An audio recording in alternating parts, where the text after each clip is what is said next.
What were some of the biggest mistakes you made early on in your filmmaking career? Rushing. Early on, I would rush through script, I would rush into production, I'd rush through post so I could share it. That is probably my biggest problem, is that, like, for instance, I had this project called AKA that I rushed into production because my dad always wanted to be in a movie and he was dying of cancer. So I literally wear my heart on my sleeve with a lot of the things that I do and the reasons why I do certain things. But that was probably my biggest lesson learned. And so now, like, I take my time. I believe in story R&D, where I like to make things or break things, test them in front of audiences, and see what's working, what's not working. Like, for instance, with Billboard, we have a web series part of this that we tested in front of a live audience where we staged it, as a play. I never staged a play before in my life, but I just did it. What the hell? It was successful. It was crazy. It was an interactive play where the audience interacted with the characters via social media.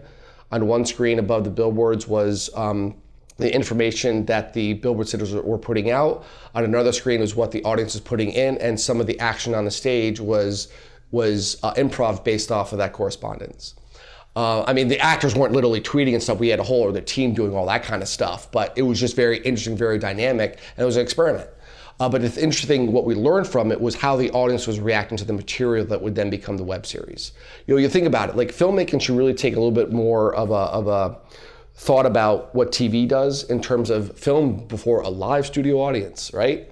So just like what TV does, what do? They rehearse it for the first 3 days. They bring it into to a live audience. They tape it 4 times. They change some stuff up if something's not hitting right, and then they finally do the taping.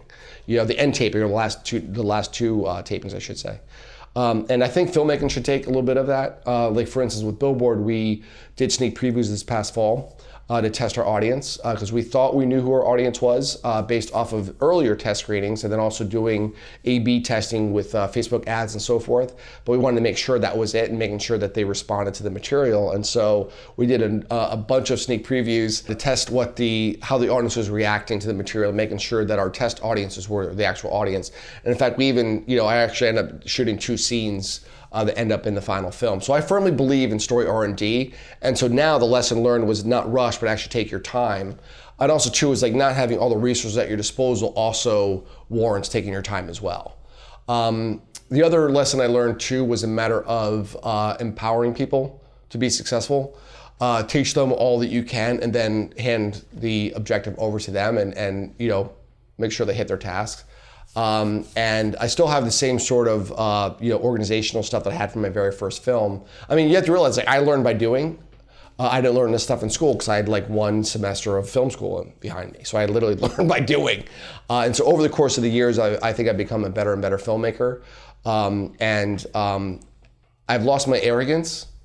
I don't think filmmakers should be arrogant. I think that they really need to listen to their audience and figure out who they're actually appealing to.